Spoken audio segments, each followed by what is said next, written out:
Are you thinking about buying a used e-bike?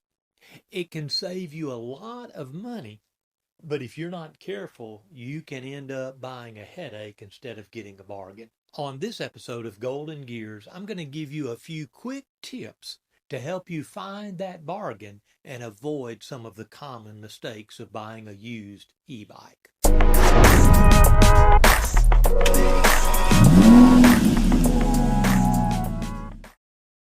Before you even start shopping, ask yourself, what do I want this e-bike for? Is it for commuting, long rides, trails, tooling around the campground? Because you see, the type of riding that you're going to do will determine the kind of e-bike that you want to shop for. Commuter, cargo, mountain, folding. There's a lot of different kinds of e-bikes, and you need to decide first, what do I really want to do on this e-bike? So don't just buy what's cool. Don't just buy what your friends have. Don't just buy what you've seen on the internet.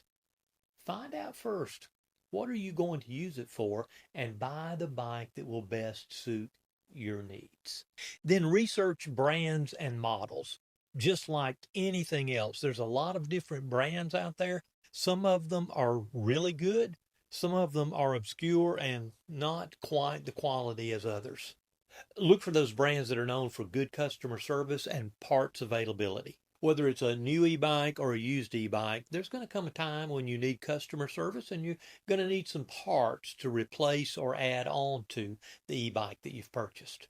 And then look for reviews on the model and the year of that model that you're looking to purchase on your bike. Because some years in some different models are horrible when the next year is absolutely fabulous and vice versa. So make sure to do your research on brands and on models. The battery is the most expensive part of any e-bike, so pay attention to the battery. Ask the seller how old the battery is, how often the battery's been charged, how the battery's been stored. Has it been stored in room temperature? Has it been stored in extreme hot or extreme cold temperatures?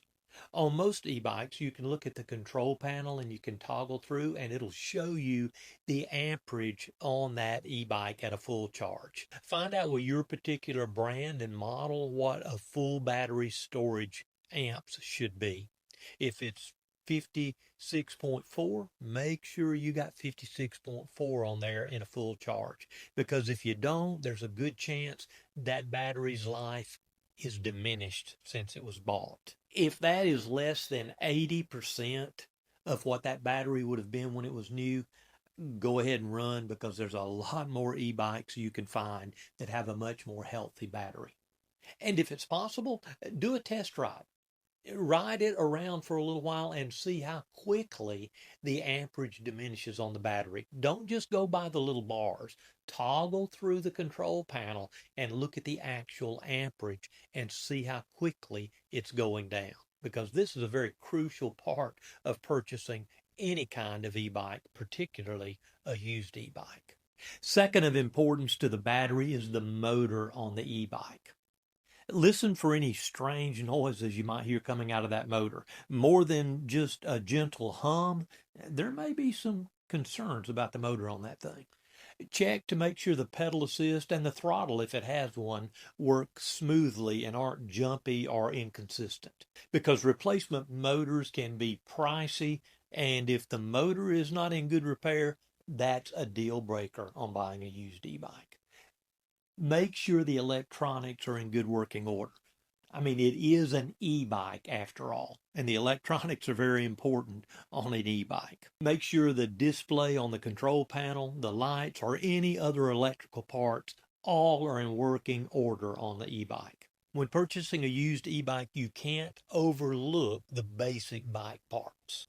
The frame, the components, the brakes, the gear set, the tires and the suspension. If any of that doesn't function properly or smoothly or has any cracks or excessive abuse on it, you probably want to stay away from that, because the basic components on an e-bike can add up to lots of dollars down the road if you don't do your research first. So there you have it. Buying a used e-bike can save you a lot of your hard-earned dollars if you do your research and go into it with your eyes wide open. And believe me, there are a lot of used e-bikes. So not only can buying a used e-bike be good for your value, it can also help somebody else out as well who just doesn't need it anymore or sadly maybe aren't able to ride it because of health issues any longer. So I hope this helps you with your choice of new or used e-bikes, and I hope it can help you along the way as you shop if you've decided a used e-bike is the thing for you. If you found these tips helpful, hit that like button, subscribe to the Golden Gears channel, and hit that little bell notification so you'll make sure to get all of the newest videos that I send out in the future. So until next time, ride smart, ride free, and enjoy the journey. And remember, kids, it's volts, not amps.